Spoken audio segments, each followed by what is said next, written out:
Hello बच्चों, कैसे हैं आप लोग। उम्मीद है कि आप सब अच्छे होंगे। बच्चों, आज हम क्लास 10th के चैप्टर 2 इतिहास का क्वेश्चन आंसर कराने जा रहे हैं। तो आइए देखते हैं चैप्टर 2 का। इसमें बच्चों वस्तुनिष्ठ प्रश्न में है, रूस में कृषक दास प्रथा का अंत कब हुआ। तो बच्चों इसमें 1861 मार लीजिएगा, 1861 होगा। रूस में जार का अर्थ होता है, तो इसमें बच्चों रूस का सम्राट, रूस में जार का अर्थ रूस का सम्राट होता है।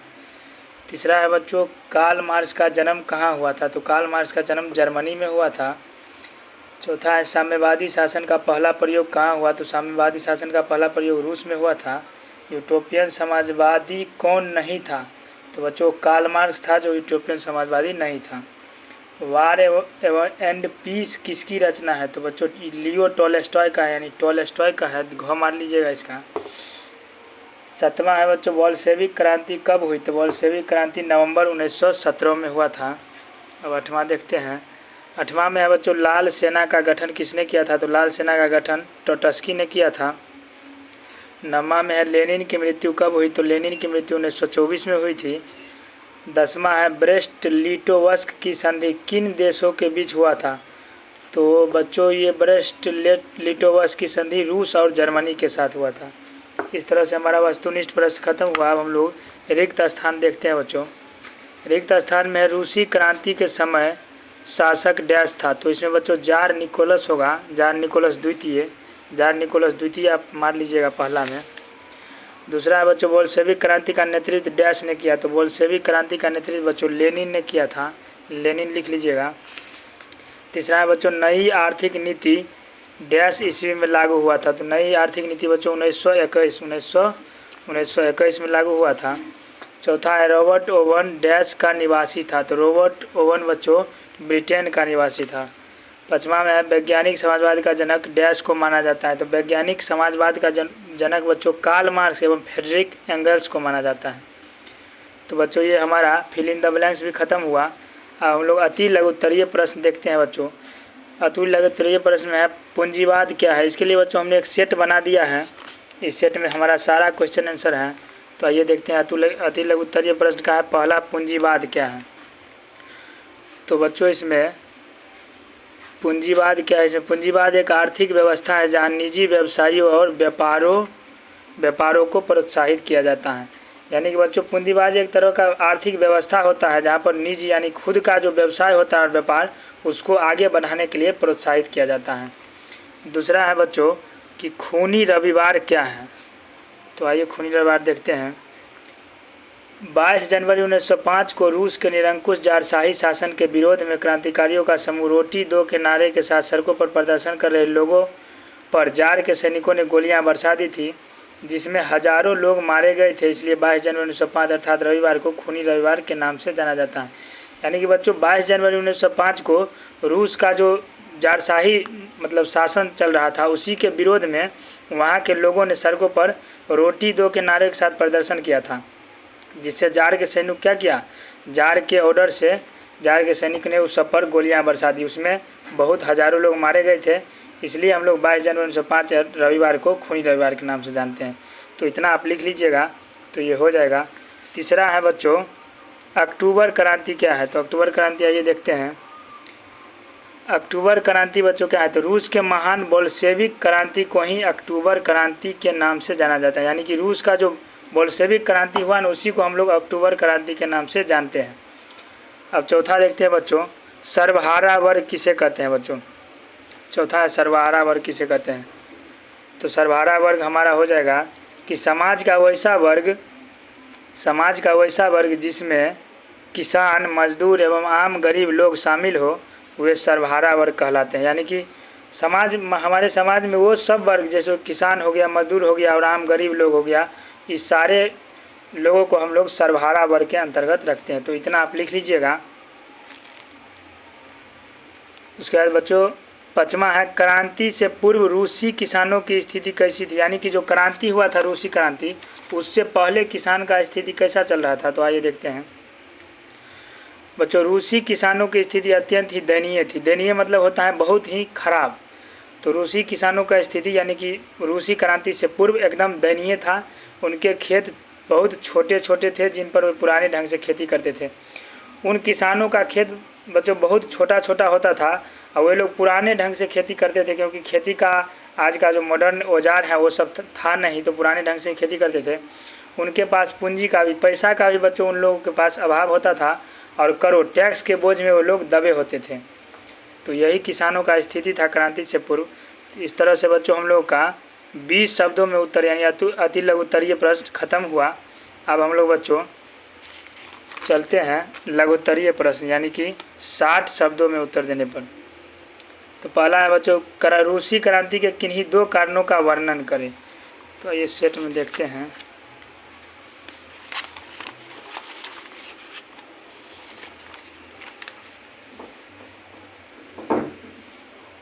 करा है बच्चों, रूसी क्रांति के किन्हीं 2 कारणों का वर्णन करें। तो रूसी क्रांति के 2 कारण निम्न हैं। पहला है बच्चों, रूस में रोमनोव वंश का निरंकुश राजतंत्र का शासन था। सम्राट जार निकोलस द्वितीय रूस का शासक था। सम्राट जार को आम लोगों के सुख दुख की कोई चिंता नहीं थी। अफसरशाही अपने चरमोत्कर्ष पर थी।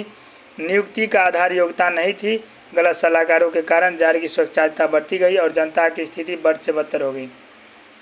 यानी कि बच्चों उस टाइम में जब ये रूसी क्रांति हुआ था, इसका कारण में उस टाइम मतलब रोमनोव वंश का शासन चल रहा था वहाँ पर, और वहाँ पर सम्राट जो जार निकोलस द्वितीय था न, उसी का शासक चल रहा था। और सम्राट जार को आम लोगों के, यानी कि वो जो सम्राट था यानी कि वहाँ का राजा था, उसको आम जनता के सुख दुख का कोई चिंता नहीं रहता था। और अफसरशाही अपने चरमोत्कर्ष पर थी। अफसरशाही जो था वो अपने चरमोत्कर्ष पर था, यानी कि अफसर लोग कुछ भी गलत कर सकता था वहाँ पर। नियुक्ति का आधार योग्यता नहीं था, और किसी भी क्षेत्र में अगर वहाँ का नियुक्ति होता था, चाहे किसी विभाग में, तो उसको योग्यता के आधार पर नहीं होता था, यानी कि जिस तरह अभी होता है गलत सलाहकारों के कारण। और उसके जो सलाहकार थे वो सब भी उतना ठीक ठाक उसको नहीं दे पाते थे निर्णय।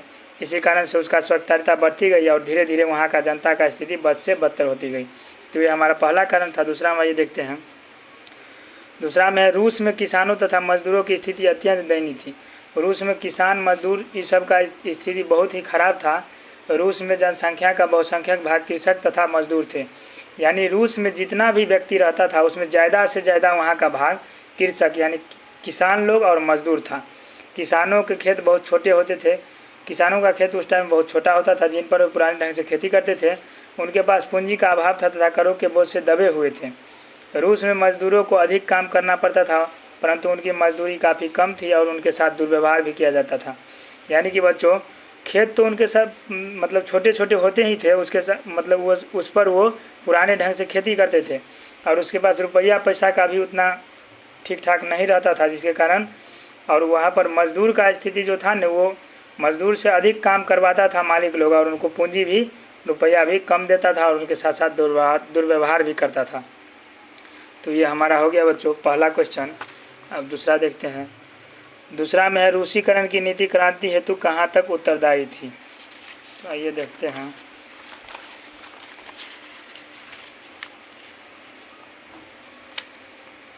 इसमें है बच्चों, सोवियत रूस विभिन्न राष्ट्रीयताओं का देश था, जहाँ सलाव जाति के लोग रहते थे। इनके अतिरिक्त फिन, पोल, जर्मन, यहूदी आदि अन्य जातियों के लोग भी थे जो भिन्न भिन्न भाषा बोलते थे तथा उनका रस्मों रिवाज भी भिन्न भिन्न था।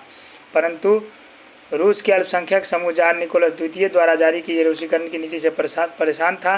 इनके अनुसार सम्राट जार ने देश के सभी लोगों पर रूसी भाषा, शिक्षा और संस्कृति थोपने का प्रयास किया था। इससे वहाँ के अल्पसंख्यकों में हलचल मच गई तथा रूसी राजतंत्र के प्रति उनका आक्रोश बढ़ता जा रहा था। यानी कि जो क्रांति हुआ रूसीकरण की नीति का रहा है कहाँ तक उत्तरदायी था। तो बच्चों सोवियत जो रूस था विभिन्न राष्ट्रीयताओं यानी कि विभिन्न तरह का वहाँ पर लोग रहता था, जैसे सलाव जाति हो गया, इसके अतिरिक्त फिन हो गया, पोल हो गया, जर्मन हो गया, यहूदी हो गया, ये सब लोग वहाँ पर रहता था। इस सब कास्ट का जो भिन्न भिन्न भाषा बोलता था, ये सब जब अलग अलग था तो इसका भाषा भी अमूमन अलग अलग ही होगा। तो ये सब अलग अलग भाषा बोलता था। और इनका रस्म रिवाज, किसी भी जाति धर्म का अलग अलग अपना अपना रस्म रिवाज होता है, उसी तरह से इन लोग का भी रस्म रिवाज अलग अलग था। परंतु रूस के अल्पसंख्यक समूह मतलब रूस में जो अल्पसंख्यक समूह था जो कम था वहाँ पर, वो जार निकोलस द्वितीय द्वारा जो जारी किया गया था रूसीकरण की नीति, उससे परेशान था। और इनके अनुसार सम्राट जार ने देश के सभी लोगों पर, मान के चलिए अगर आप हिंदी बोलते हैं, अगर कोई बाहर से आया और यदि आप पर इंग्लिश थोपने लगा तो आप परेशान तो होंगे ही। उसी तरह से इन पर जब वहाँ का सम्राट जो था सभी लोगों पर क्या किया, रूसी भाषा और शिक्षा संस्कृति थोपने का प्रयास किया। इससे वहाँ का जो अल्पसंख्यक था उसमें हलचल मच गया और रूसी राजतंत्र के प्रति उनका आक्रोश धीरे धीरे बढ़ता गया। इस तरह से बच्चों हम लोग का रूसीकरण की नीति क्रांति हेतु कहाँ तक उत्तरदायी थी, दूसरा खत्म हुआ। अब हम लोग तीसरा अब देखते हैं। तीसरा है बच्चों साम्यवाद एक नई आर्थिक एवं सामाजिक व्यवस्था थी, कैसे? तो आइए देखते हैं। करा साम्यवाद एक नई आर्थिक और सामाजिक व्यवस्था थी। इसके निम्न कारण थे। पहला कारण था यह एक ऐसे समाज की परिकल्पना करती है जहाँ व्यक्ति व्यक्ति में कोई भेद न हो। यानी कि बच्चों ये ऐसे समाज की कल्पना करता है जहाँ किसी भी व्यक्ति को किसी भी व्यक्ति में कोई भेद नहीं होना चाहिए। इसका उद्देश्य था संघर्ष और क्रांति के द्वारा समाज में समानता लाना। और इसका मेन उद्देश्य जो था ने वो था मतलब संघर्ष और क्रांति के द्वारा।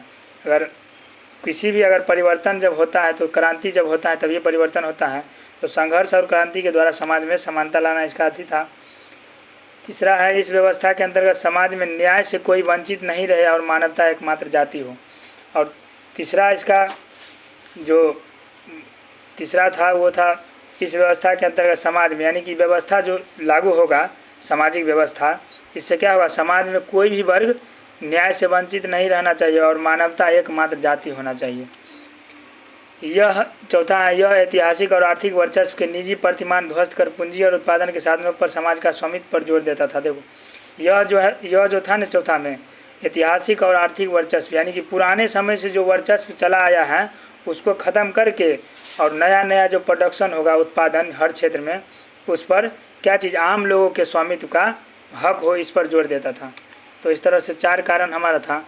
अब हम लोग बच्चों चौथा देखते हैं।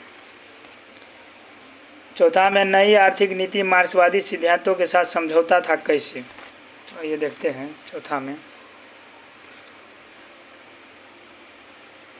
चौथा है बच्चों 1921 में लेनिन ने नई आर्थिक नीति की घोषणा की थी जिसमें मार्क्सवादी मूल्यों से कुछ हद तक निम्न समझौता करना पड़ा। यानी कि जब 1921 में लेनिन क्या किया, एक नई आर्थिक का घोषणा किया, उसमें मार्क्सवादी जो था मूल्य उससे कुछ हद तक हम लोगों को माने उनको समझौता करना पड़ा था। तो पहला हम देखते हैं करा किसानों से अनाज लेने के स्थान पर एक निश्चित कर लगाया गया। किसानों से मतलब पहले जो होता था ना उस टाइम बहुत ज़्यादा टैक्स ले लेता था उससे। तो ये जब 1921 में लेनिन नई आर्थिक नीति आया तो किसान से एक निश्चित कर लगाया गया उस पर, यानी पहले किसान को आधा से ज़्यादा अनाज ले लेता था। तो ये एक अच्छा काम किया। उसके बाद इसकी नीति में दूसरा है 20 से कम कर्मचारियों वाले उद्योगों को व्यक्तिगत रूप से चलाने का अधिकार दिया गया। और 20 से जो भी कम मतलब वो सब फैक्ट्री हो गया, उद्योग हो गया जिसमें 20 से कम मजदूर काम करता था ने 20 से कम व्यक्ति, उसको क्या किया गया, चलाने का स्वतंत्र रूप से अधिकार दिया गया। तीसरा है उद्योगों का विकेंद्रीकरण किया गया। जितना भी पुराना उद्योग था जो बंद पड़ा था उस सबको धीरे धीरे सुधार किया गया। चौथा है विभिन्न स्थानों पर बैंक खोले गए और बहुत जगह पर क्या किया गया, बैंक भी खोला गया। चौथा है ट्रेड यूनियन की अनिवार्य सदस्यता समाप्त कर दी गई। पाँचवा में बच्चों ट्रेड यूनियन का जितना भी सदस्यता यानी कि आप उसका सदस्य हो या न हो उससे आपको कोई मतलब नहीं होना चाहिए नीति लागू होने के बाद। छठा है व्यक्तिगत संपत्ति और जीवन की बीमा भी एजेंसी द्वारा शुरू किया गया। छठा में बच्चों व्यक्तिगत संपत्ति यानी खुद का संपत्ति और जीवन की बीमा धीरे धीरे एजेंसी जो था उसके द्वारा शुरू किया गया। सातवां है विदेशी पूंजी भी सीमित तौर पर आमंत्रित की गई। यानी कि अगर आपके यहाँ पर किसी भी क्षेत्र में बिजनेस करने के लिए या कोई भी चीज़ खोलने के लिए अगर नहीं है तो विदेशी पूंजी यानी कि विदेश के लोगों को भी आमंत्रण किया गया कि आप लोग भी यहाँ पर इन्वेस्ट कर सकते हैं। तो इस तरह से हमारा चौथा प्रश्न खत्म हुआ। अब लोग बच्चों पाँचवा पर चलते हैं। पाँचवा में है प्रथम विश्व युद्ध में रूस की पराजय क्रांति हेतु मार्ग प्रशस्त किया, कैसे? तो आइए इसका देखते हैं। इसमें बच्चों प्रथम विश्व युद्ध 1914 से 1918 तक चला था। यानी कि प्रथम जो विश्व युद्ध हुआ था वो 1914 से 1918 तक चला था। इस युद्ध में रूस मित्र राष्ट्रों की ओर शामिल हुआ था। जब ये युद्ध हुआ तो रूस जो था ने वो उसका जो जितना भी मित्र था उसकी ओर से युद्ध लड़ा था। युद्ध में सम्मिलित होने का एकमात्र उद्देश्य था रूसी जनता की आंतरिक असंतोष को भुलाकर उन्हें बाहरी मामलों में उलझा दिया जाए। और इस युद्ध में रूस का शामिल होने का एक ही मात्र उद्देश्य था कि जनता जो है ना आंतरिक समस्या को भूल करके और बाहरी जो ये युद्ध लड़ेगा वो सब समस्या में उलझ जाए। परंतु इस युद्ध में चारों तरफ रूसी सेनाओं की हार हो रही थी। लेकिन ये हो रहा था कि जब वो युद्ध लड़ा लेकिन चारों तरफ इनका क्या हो रहा था, हार हो रहा था। इसके आगे देखते हैं, न उसके पास अच्छे हथियार थे एवं न ही पर्याप्त भोजन की सुविधा थी। उसके पास न ही अच्छे हथियार थे और न ही भोजन की भी उतना सुविधा है, क्योंकि कोई भी युद्ध लड़ने के लिए सैनिकों को अच्छे हथियार और पर्याप्त भोजन की ज़रूरत पड़ती ही थी। ये सब तो उसके पास था ही नहीं। उसके बाद देखो, युद्ध के मध्य में सम्राट जार ने सेना का कमान अपने हाथों में ले लिया और युद्ध के बीच में ही क्या किया, युद्ध का बीच में सम्राट जो वहाँ का शासक था जार, उसने सेना का कमान अपने हाथ में ले लिया, क्योंकि वो हार रहा था चारों तरफ से। परिणाम स्वरूप दरबार खाली हो गया तथा उनकी अनुपस्थिति में क्रांति के लिए षड्यंत्र करने का मौका मिल गया। जब ये वहाँ चला गया युद्ध करने के लिए और सारा मतलब चीज़ अपने हाथ में ले लिया, तो जितना भी दरबार था बच्चों वो खाली हो गया और वहाँ के जो उसका जितना भी सेनापति सब था वो सब उसके जो राज्य में रहता था उस सबको वहाँ षड्यंत्र करने का मौका मिल गया। तो यहाँ तक आप लोग लिख लीजिएगा। अब हम लोग बच्चों दीर्घ प्रश्न उत्तर पर चलेंगे। दीर्घ उत्तरीय प्रश्न में है बच्चों, रूसी क्रांति के कारणों की विवेचना करें। तो आइए देखते हैं, रूसी क्रांति के निम्न कारण थे। रूस में रोमनोव वंश का निरंकुश राजतंत्र का शासन था। सम्राट जार निकोलस द्वितीय रूस का शासक था। उसके शासन में अफसरशाही अपने चरमोत्कर्ष पर थी। नियुक्ति का आधार योग्यता नहीं थी। जार की स्वच्छता बढ़ गई थी और जनता की स्थिति बद से बदतर हो गई थी। यानी कि रूसी जो क्रांति हुआ उसका पहला जो मेन कारण था ये था कि रूस में रोमनोव वंश का निरंकुश राजतंत्र का शासन चल रहा था और सम्राट जार निकोलस तो द्वितीय था, वही रूस का वहाँ शासक था यानी राजा था। उसके शासनकाल में, इससे पहले भी शॉर्ट क्वेश्चन में हम देखे हैं कि उसके शासनकाल में क्या होता था, अफसरशाही अपने चरमोत्कर्ष पर था और नियुक्ति का आधार योग्यता नहीं था। जार की धीरे धीरे स्वच्छता बढ़ती गई और जनता की स्थिति बद से बदतर होती गई। पहला ये हो गया।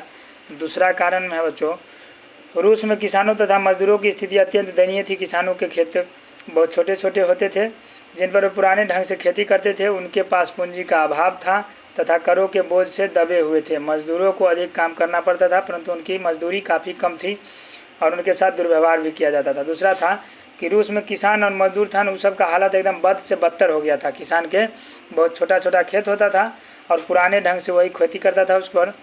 उसके पास पूंजी रुपया पैसा का भी उसके पास अभाव था और करोड़ टैक्स इतना ने उसके राज्य में होता था कि किसान लोग परेशान था। मजदूरों को अधिक काम करना पड़ता था। जो भी मजदूर वहाँ था वो लोग को अधिक काम करना पड़ता था और उसकी जो मजदूरी थी वो भी काफ़ी कम थी और उसके साथ दुर्व्यवहार शो किया जाता था। तो ये दूसरा हो गया। तीसरा है बच्चों, रूस विभिन्न राष्ट्रीयताओं का देश था जहाँ सलाब जाति के अतिरिक्त फिन, पोल, जर्मन, यहूदी आदि अन्य जातियों के लोग रहते थे जो भिन्न भिन्न भाषा बोलते थे तथा इनका रस्म रिवाज भी भिन्न भिन्न था। परंतु रूस के अल्पसंख्यक समूह जार निकोलस द्वितीय द्वारा जारी की गई रूसीकरण की नीति से परेशान थे, क्योंकि जार ने देश के सभी लोगों पर रूसी भाषा, शिक्षा और संस्कृति थोपने का प्रयास किया था। इससे वहाँ के अल्पसंख्यकों को राजतंत्र के प्रति आक्रोश बढ़ता जा रहा था। देखो, तीसरा है कि रूस में जो था ना विभिन्न राष्ट्रीयता का, यहाँ की वो सब अलग अलग तरह के वहाँ लोग रहते थे। जैसे सलाब जाति के हो गया, फिन हो गया, पोल, जर्मन, यहूदी, ये सब रहता था। जो अलग अलग भाषा बोलता था उसका रस्म रिवाज भी क्या था, अलग अलग था।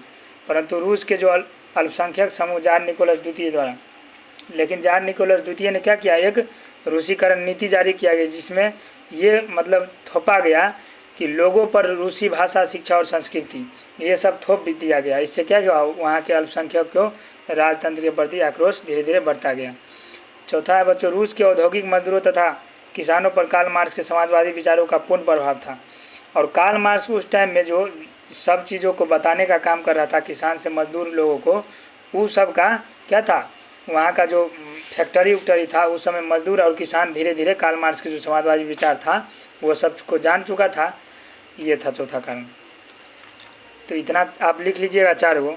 इस तरह से पहला क्वेश्चन बच्चों ख़त्म हुआ। हम लोग दूसरा चलते हैं। दूसरा में नई आर्थिक नीति क्या है, तो ये देखते हैं। रूस में लेनिन के नेतृत्व में साम्यवादी सरकार के विरुद्ध भयंकर प्रतिक्रिया हुई। 1920 से 21 में उत्पादन का स्तर काफ़ी नीचे गिर गया। करोड़ लोगों के सामने भुखमरी की स्थिति पैदा हो गई तथा जीवन मरण का प्रश्न खड़ा हुआ। क्रांति विरोधी नारे भी सुनाई पड़ने लगे तो 1921 में लेनिन ने एक नई आर्थिक नीति की घोषणा की, जिसमें मार्क्सवादी मूल्यों से कुछ हद तक उन्हें समझौता करना पड़ा। करा क्या, रूस में लेनिन के नेतृत्व में साम्यवादी सरकार के विरुद्ध भयंकर, यानी कि साम्यवादी जो सरकार था उसके विरुद्ध क्या हुआ, रूस में लेनिन के नेतृत्व, यानी लेनिन ने नेतृत्व किया था इसका, इसमें भयंकर प्रतिक्रिया हुआ। 1920 से 21 में उत्पादन का स्तर काफ़ी नीचे गिर गया, यानी प्रोडक्शन जो हर क्षेत्र में हो रहा था वो सब धीरे धीरे कम गया। करोड़ों लोगों के सामने, जब मान के चलिए अगर खेती बाड़ी है उसमें अगर पैदावार नहीं होगा तो भुखमरी तो अबे करेगा, इसलिए करोड़ों लोगों के सामने क्या हुआ, भुखमरी की स्थिति पैदा हो गई तथा जीवन मरण का प्रश्न आ खड़ा हुआ। जीवन मरण का प्रश्न बहुत से करोड़ों लोगों के सामने आ गया। क्रांति विरोधी नारे भी सुनाई पड़ने लगे, यानी कि क्रांति के जो विरोध में था वो सब भी नारा सुनाई देने लगा। अतः 1921 में लेनिन ने नई आर्थिक नीति की घोषणा की, जिसमें मार्क्सवादी मूल्यों से कुछ हद तक उन्हें समझौता करना पड़ा।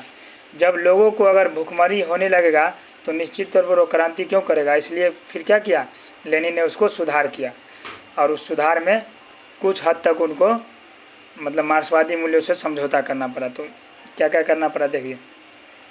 इस नीति में निम्नलिखित प्रमुख बातें थी। पहला था जो नया नीति निकाला, इसके बाद जब नहीं संभल पाया वो क्रांति तब उसके बाद है, पहला है किसानों से अनाज लेने के स्थान पर एक निश्चित कर लगाया गया। पहला है किसान से पहले बहुत ज़्यादा टैक्स लेता था, उसके स्थान पर एक निश्चित कर लगाया गया, हाँ भाई आप खेती बाड़ी कीजिए, आपसे इतना ही लिया जाएगा। दूसरा है सैद्धांतिक रूप से ज़मीन राज्य की थी पर फिर भी व्यवहार में ज़मीन किसानों की हो गई। सैद्धांतिक रूप से ज़मीन जो थी दूसरा में राज्य का था, लेकिन फिर भी व्यवहार में ज़मीन अब किसानों की हो गई थी। 20 से कम कर्मचारियों वाले उद्योगों को व्यक्तिगत रूप से चलने का अधिकार मिल गया। 20 से कम जितना भी फैक्ट्री में काम करने वाले लोग थे उसको व्यक्तिगत रूप से चलाने का अधिकार मिल गया कि हाँ अगर 20 से कम है आपके फैक्ट्री में तो आप फैक्ट्री चला सकते हैं। उद्योगों का विकेंद्रीकरण किया गया। उद्योगों का धीरे धीरे क्या किया, विकेंद्रीकरण किया गया। विदेशी पूंजी भी सीमित तौर पर आमंत्रित की गई। विदेशी पूंजी को भी सीमित तौर पर आमंत्रित किया गया। उसके बाद बच्चों इसी का दूसरा का हमारा छठा है, व्यक्तिगत संपत्ति रखना शुरू कर दिया गया, यानी कि व्यक्तिगत संपत्ति भी आप रख सकते थे। सातवां, विभिन्न स्तरों पर बैंक खोले गए। धीरे धीरे विभिन्न स्तर पर बैंक खोले गए। ट्रेड यूनियन की अनिवार्य सदस्यता समाप्त कर दी गई। उसके बाद ट्रेड यूनियन की अनिवार्य सदस्यता भी समाप्त कर दिया गया। इस तरह से बच्चों हमारा दूसरा प्रश्न हो गया दीर्घ उत्तरीय का खत्म। अब तीसरा है रूसी क्रांति के प्रभाव की विवेचना करें, तो आइए देखते हैं इसको।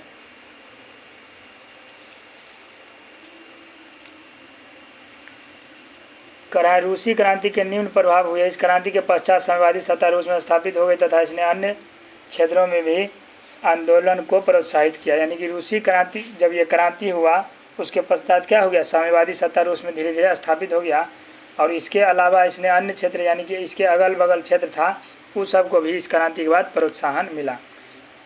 दूसरा है रूसी क्रांति के बाद विश्व विचारधारा के स्तर पर दो खेमों में विभाजित हो गया, साम्यवादी विश्व और दूसरा पूंजीवादी विश्व। इस क्रांति के बाद विश्व क्या हो गया, दुगो विचार का स्तर में मतलब विभाजित हो गया। पहला था साम्यवादी विश्व और दूसरा था पूंजीवादी विश्व। तीसरा है बच्चों साम्यवादी गुट का नेता रूस था तथा पूंजीवादी गुट का नेता अमेरिका था। साम्यवादी गुट का जो नेता था ना उस टाइम में वो रूस था और पूंजीवादी जो यानी कि पूंजीपति वर्ग था वो सब का नेता अमेरिका को माना गया।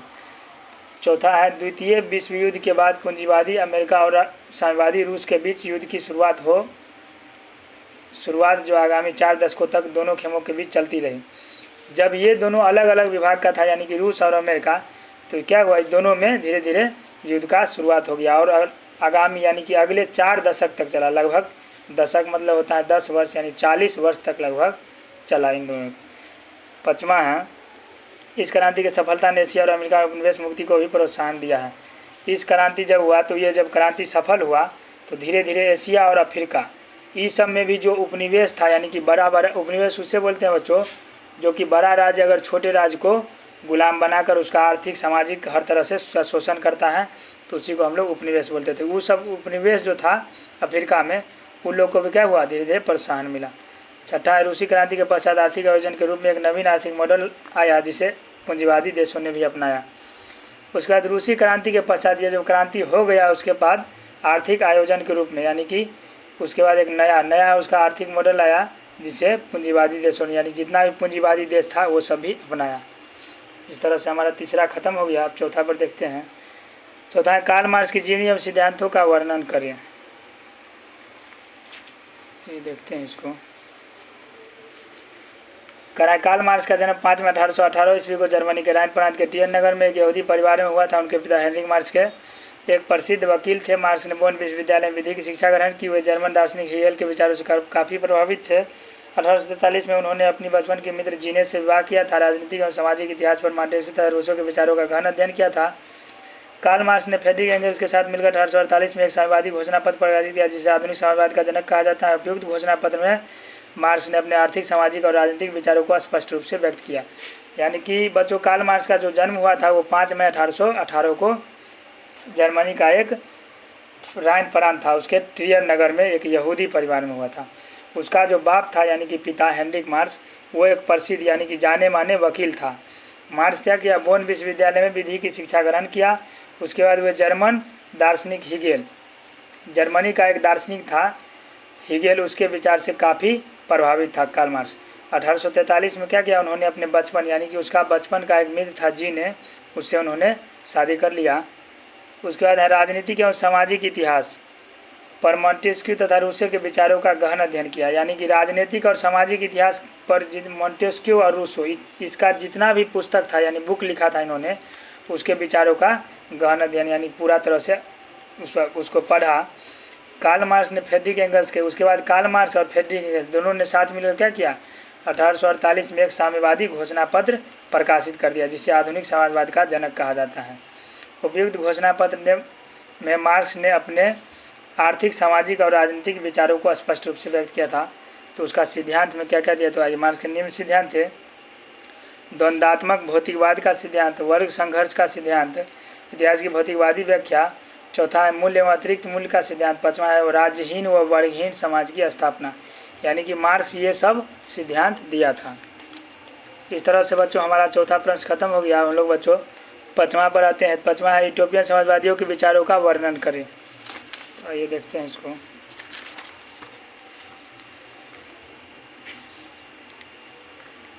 पहला है बच्चों सेंट साइमन। सेंट साइमन वे फ्रांसीसी विचारक थे। यानी कि सेंट जो साइमन था वो फ्रांस का एक विचारक था। इनका मानना था कि समाज में लोग एक दूसरे का शोषण करने के बदले मिलजुल कर प्रकृति का दोहन करे, समाज को निर्धन वर्ग के भौतिक और नैतिक उत्थान के लिए कार्य करना चाहिए। इनका मानना था कि समाज में जो लोग हैं वो एक दूसरे के यानी शोषण करने के बदले मिलजुल कर क्या करे, प्रकृति में जितना भी चीज़ है उसका उपयोग करे, दोहन करे, और समाज को निर्धन वर्ग के भौतिक, समाज में जो भी निर्धन वर्ग हैं, जितना भी गरीब लोग हैं, उन लोग के भौतिक और नैतिक उत्थान यानी कि उन लोग के जीवन के सुधार के लिए काम करना चाहिए। यही सेंट साइमन का विचार था। दूसरा है बच्चों चार्ल्स फ्यूरियर। तो चार्ल्स फ्यूरियर एक फ्रांसीसी दार्शनिक तथा समाजवादी विचारक थे। चार्ल्स फ्यूरियर एक फ्रांसीसी दार्शनिक और समाजवादी विचारक था। वे आधुनिक औद्योगिकवाद के विरोधी थे तथा इनका मानना था कि श्रमिकों को छोटे नगर अथवा कस्बों में काम करना चाहिए। वे आधुनिक औद्योगिकवाद के विरोधी थे और उनका मानना था कि श्रमिकों को यानी कि उन लोग को मानना था कि श्रमिकों को छोटे नगर अथवा कस्बों में ही काम करना चाहिए। चौथा है लुई ब्लो। वो प्रथम फ्रांसीसी दार्शनिक तथा विचारक थे जिन्होंने राजनीति में भी हिस्सा लिया। यानी कि लुई ब्लो प्रथम फ्रांसीसी दार्शनिक और विचारक था जिन्होंने क्या किया, राजनीति में धीरे धीरे हिस्सा लिया। उनका मानना था कि आर्थिक सुधारों को प्रभावकारी बनाने के लिए सबसे पहले राजनीतिक सुधार आवश्यक है। उनका मानना था कि आर्थिक सुधार को यानी कि आर्थिक सुधार को अगर प्रभावकारी बनाना है तो सबसे पहले आप राजनीतिक सुधार कीजिए। इस तरह से आप 3 को लिख लीजिएगा, विचार तीनों का विचार। आगे भी 4-5 है लेकिन वो इतना ही आप लिख दीजिएगा तो हो जाएगा। अब इसके बाद है बच्चों सुमेलित करें। तो सुमेलित करें में आइए देखते हैं। पहला है दास कैपिटल। तो दास कैपिटल का बच्चों हो जाएगा इसमें कार्ल मार्क्स। चेका हो जाएगा चेका गुप्त पुलिस संगठन। तीसरा है नई आर्थिक नीति। नई आर्थिक नीति लेनिन हो जाएगा। चौथा है कार्ल मार्क्स की मृत्यु। कार्ल मार्क्स का मृत्यु 1883 हो जाएगा। स्टालिन की मृत्यु 1953। इस तरह से बच्चों हमारा चैप्टर 2 हो गया ख़त्म। अब बच्चों हम लोग नेक्स्ट वीडियो में मिलेंगे चैप्टर 3 यानी हिंद चीन में राष्ट्रवादी आंदोलन के साथ। तब तक के लिए धन्यवाद।